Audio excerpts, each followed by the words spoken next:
मैं हमारे बीच Govind Ballabh Pant university of agriculture and technology से एग्रीकल्चर एंड इकोनॉमिक्स से पोस्ट ग्रेजुएट कर रही नेहा जोशी जी हमारे बीच उपस्थित हैं।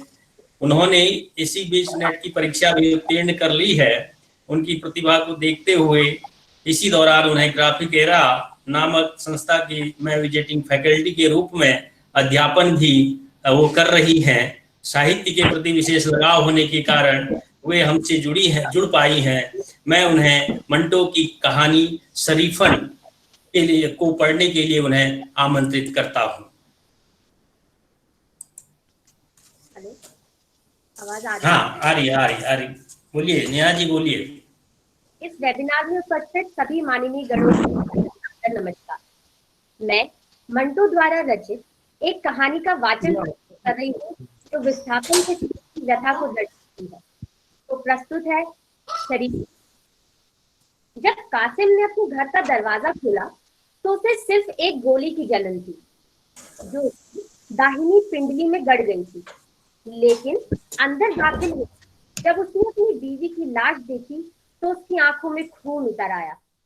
करीब था कि वो लकड़ियां फाड़ने वाले गंडासे को उठाकर दीवानावार निकल जाए और कत्लो गारतगारी का बाजार गर्म कर दे कि दफ्तर उसे अपनी लड़की शरीफन का ख्याल आया। शरीफन, शरीफन, उसने बुलंद आवाज में पुकारना शुरू किया। सामने दालान के दोनों दरवाजे बंद थे। कासिम ने सोचा शायद डर के मारे अंदर छुप गई होगी। चुनांचे वो उस तरफ बढ़ा और दराज के साथ मुंह लगाकर कहा, शरीफन, शरीफन, मैं हूं तुम्हारा बाप। मगर अंदर से कोई जवाब ना आया। कासिम ने दोनों हाथों से किवाड़ को धक्का दिया। पट खुले और वो औंधे मुंह दालान में गिर पड़ा। संभलकर जब उसने उठना चाहा तो उससे महसूस हुआ कि वो किसी कासिम चीख कर उठ बैठा। एक गज के फासले पर एक जवान लड़की की लाश पड़ी थी, नंगी, बिल्कुल नंगी।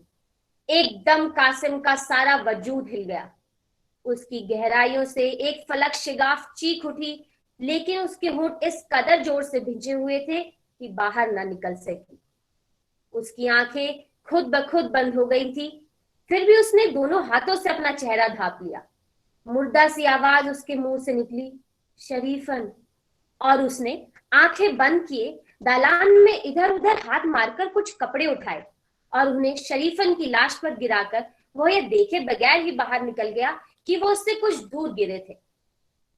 बाहर निकलकर उसने अपनी बीवी की लाश न देखी। बहुत मुमकिन है उसे नजर ही ना आई हो, इसलिए कि उसकी आंखों के सामने शरीफन की नंगी लाश से भरी हुई थी। उसके कोने में पड़ा हुआ लकड़ियां फाड़ने वाला गंडासा उठाया और घर से निकल गया। कासिम की दाहिनी पिंडली में गोली गड़ी हुई थी। उसका एहसास घर के अंदर दाखिल होते ही उसके दिलो दिमाग से महव हो गया था। उसकी वफादार बीवी हलाक हो चुकी थी। इसका सदमा भी उसके जहन के किसी गोशे में मौजूद नहीं था।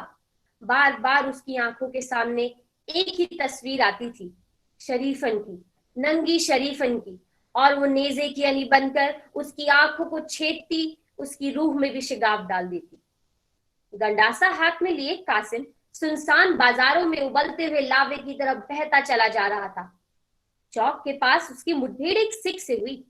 बड़ा कड़ियल जवान था, लेकिन कासिम ने कुछ ऐसे बेतुकेपने से हमला किया और ऐसा भरपूर हाथ मारा कि वो तेज तूफान में उखड़े हुए दरख्त की तरह जमीन पर आ रहा। कासिम की रगों में उसका खून और ज्यादा गर्म हो गया और वो बचने लगा, तड़तड़ तड़तड़, जैसे जोश खाते हुए तेल पर पानी का हल्का सा छींटा पड़ जाए। दूर सड़क के उस पार उसे चंद आदमी नजर आए। तीर की तरह वो उनकी तरफ बढ़ा। उसे देखकर उन लोगों ने हर हर महादेव के नारे लगाए। कासिम ने जवाब में अपना नारा लगाने की बजाय उन्हें माँ बहन की मोटी मोटी गालियां दी और गंडासा ताने उनमें घुस गया।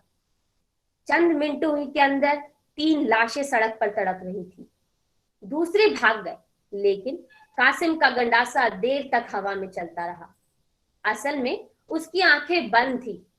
गंडासा घुमाते घुमाते वो एक लाश के साथ टकराया और गिर पड़ा। उसने सोचा कि शायद उसे गिरा लिया गया है। चुनाचे उसने गंदी गंदी गालियां देकर चिल्लाना शुरू किया मार डालो मुझे, मार डालो मुझे।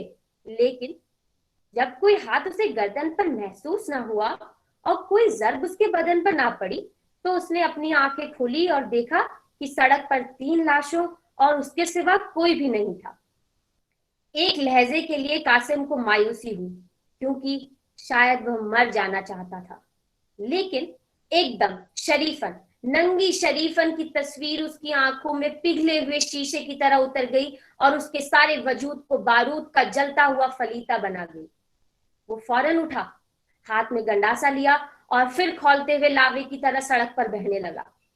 जितने बाजार कासिम ने तय किए सब खाली थे। एक गली में वो दाखिल हुआ, लेकिन उसमें सब मुसलमान थे। उसे बड़ी कोफ्त हुई, चुनांचे उसने अपनी लावे का रुख दूसरी तरफ फेर दिया। एक बाजार में पहुंचकर उसने अपना गंडासा ऊंचा हवा में लहराया और माँ बहन की गालियां उगलनी शुरू की। लेकिन एकदम उसे बहुत ही तकलीफदेह एहसास हुआ कि अब तक वो सिर्फ माँ बहन की गालियां देता रहा था।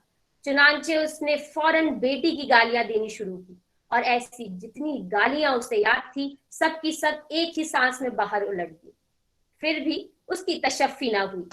मुंगरा कर वो एक मकान की तरफ बढ़ा, जिसके दरवाजे के ऊपर हिंदी में कुछ लिखा था। दरवाजा अंदर से बंद था। कासिम ने दीवानावार गंडासा चलाना शुरू किया। थोड़ी ही देर में दोनों किवाड़ रेजा रेजा हो गए। कासिम अंदर दाखिल हुआ। छोटा सा घर था। कासिम ने अपने सूखे हुए हलक पर जोर देकर फिर गालियां देनी शुरू की। बाहर निकलो, बाहर निकलो। सामने दालान के दरवाजे में चरचराहट पैदा हुई। कासिम अपने सूखे हुए हलक पर जोर देकर गालियां देता रहा। दरवाजा खुला। एक लड़की नुमुदार हुई। कासिम के होंठ भींच गए। गरज कर उसने पूछा, कौन हो तुम? लड़की ने खुश होठों पर जबान फेरी और जवाब दिया, हिंदू। कासिम तन कर खड़ा हो गया। शोला बार आंखों से उसने लड़की की तरफ देखा, जिसकी उम्र 14 या 15 बरस की थी, और हाथ से गंडासा गिरा दिया। फिर वो उक्काब की तरह झपटा और उस लड़की को ढकेल कर अंदर दालान में ले गया। दोनों हाथों से उसने दीवानावार कपड़े नोचने शुरू किए। धज्जियां और चिंदियां यूं उड़ने लगी जैसे कोई रुई धुनक रहा हो। तकरीबन आधा घंटा कासिम अपना इंतकाम लेने में मशरूफ रहा। लड़की ने कोई मुजाहमत न की, इसलिए कि वह फर्श पर गिरते ही बेहोश हो गई थी। जब कासिम ने आंखें खोली तो उसके दोनों हाथ लड़की की गर्दन में धंसे हुए थे। एक झटके के साथ उन्हें अलहदा करके वह उठा। पसीने में गर्क उसने एक नजर उस लड़की की तरफ देखा ताकि उसकी और तशफ़ी हो सके। 1 गज के फासले पर उस जवान लड़की की लाश पड़ी थी, नंगी, बिल्कुल नंगी। कासिम की आंखें एकदम बंद हो गई। दोनों हाथों से उसने अपना चेहरा ढांप लिया। बदन पर गर्म गर्म पसीना बर्फ हो गया और उसकी रगों में खौलता हुआ लावा पत्थर की तरह मुंजमद हो गया। थोड़ी देर के बाद एक आदमी तलवार से मुसल्लम मकान के अंदर दाखिल हुआ। उसने देखा कि दालान में कोई शख्स आंखें बंद किए लरसते हाथों से फर्श पर पड़ी हुई चीज पर कंबल डाल रहा है। उसने गरज कर उससे पूछा, कौन हो तुम? कासिम चौंका। उसकी आंखें खुल गई, मगर उसे कुछ नजर ना आया। मुसल्ला आदमी चिल्लाया, कासिम। कासिम एक बार फिर चौंका। उसने अपने से कुछ दूर खड़े आदमी को पहचानने की कोशिश की, मगर उसकी आंखों ने उसकी मदद न की। मुसल्ला आदमी ने घबराते हुए लहजे में पूछा, क्या कर रहे हो तुम यहाँ? कासिम ने लरसते हुए हाथ से फर्श पर पड़े हुए कंबल की तरफ इशारा किया और खोखली आवाज में सिर्फ इतना कहा, शरीफन। जल्दी से आगे बढ़कर मुसल्ला आदमी ने कंबल हटाया। नंगी लाश देखकर पहले वह कांपा, फिर एकदम उसने अपनी आंखें बंद कर ली। तलवार उसके हाथों से गिर पड़ी। आंखों पर हाथ रखकर वह विमला विमला कहता लड़खड़ाते हुए कदमों से बाहर निकल गया। धन्यवाद। आशा करती हूँ कि आप सभी को ये कहानी पसंद आई होगी तथा मैं डॉक्टर प्रवीण चंद्र बिष्ट का तहे दिल से शुक्रिया करना चाहूंगी, जिन्होंने मुझे ये स्वर्णिम अवसर प्रदान किया।